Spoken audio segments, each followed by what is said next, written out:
I was diagnosed with stage 4 kidney cancer in the ER after a year and a half of being told that I just had anxiety. I was 29 years old. It's been about a year now, and it's been a crazy year. But I've learned a lot of lessons about advocating for yourself along the way. So here's a few things that I learned. I went to the ER a year and a half before I was diagnosed with tachycardia, which is a rapid heart rate and high blood pressure. I didn't have a primary care physician at the time because I was young and healthy and in my 20s. Mistake number 1, everybody needs a primary care physician, even if you're young and healthy. And be sure you go to your annual checkups because that's where they'll get baselines in case anything does go wrong. When I left the ER, they told me to follow up with a cardiologist, but thought I just had anxiety. I followed up with a cardiologist and went to lots of other doctors. But everywhere I went, they kept telling me that I just had anxiety and that nothing was wrong. I knew something was wrong with my body. I asked if we could rule out cancer, and I was told that I was too young for cancer and that it wouldn't be worth the scans. My next tip is do not downplay your symptoms. After every doctor just kept telling me I had anxiety over and over again, I got nervous about telling them about my symptoms. Every time I told them about something new, I was afraid I was just going to be written off as a hypochondriac, so I dreaded every single one of those appointments.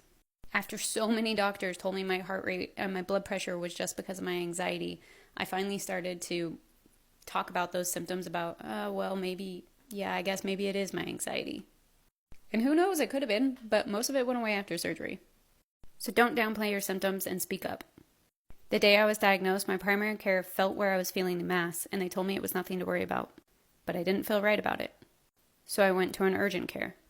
They thought it could have been an enlarged liver, and they sent me to the ER. After a year and a half, I finally was diagnosed with stage 4 cancer. I had a 12-centimeter tumor on my kidney and 20 tumors in my liver.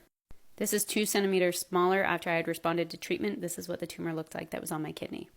This is the mass that we are feeling through my abdomen. I am the exception and not the rule here. A rapid heart rate and high blood pressure can be a bunch of things that aren't cancer. And most people who are in my situation end up in a position where nothing was wrong.